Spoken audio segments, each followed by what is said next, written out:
Une tranquille rue résidentielle sur le chemin de Deux-Rives à Sainte-Suzanne, la rue Georges Fourcade serpente entre les cases qui se blottissent au fond de leur cour colorée. Elle vit au rythme des collégiens et résonne de chants d'oiseaux. Est-ce en souvenir de Georges Fourcade? Est-ce que vous savez qui était Georges Fourcade? Non. C'était un musicien, non? Avec un violon, c'est pas ça? Un écrivain. Il a eu le premier prix. Quelle année? Là, je peux pas vous dire, je ne sais plus. Pour Petit fleur fané. Petit fleur fané, petit fleur séchée. Pourquoi c'est lui qui a écrit cette chanson? C'est lui qui a écrit Petit fleur fané. Déjà moins toujours. C'est des vieilles chansons de c'est des vieux trucs, ça.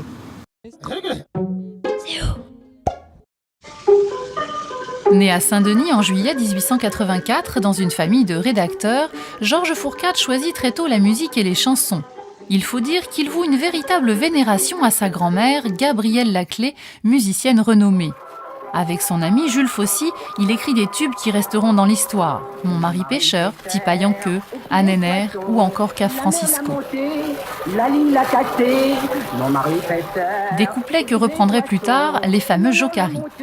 On lui doit aussi la célèbre Petite fleur aimée, née en 1930 de quelques vieux pétales et d'une mèche de cheveux au fond d'un coffret, avec lesquels il dut composer une chanson pour entrer dans la Société des auteurs et compositeurs de musique.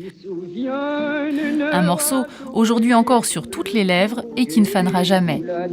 Georges Fourcade excelle aussi dans le théâtre. Ses histoires Lacaze au créole fleuri seront rééditées 10 fois entre 1928 et 1939. Il n'y en a rien que la musique qui est capable de faire passer tout votre chagrin.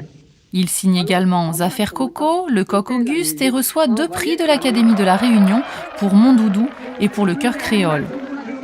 Portraitiste de talent, il signe son savoureux portrait de Petit Georges par lui-même et il peut aussi se transformer en moraliste en pastichant le corbeau et le renard, en Papang et le chat marron.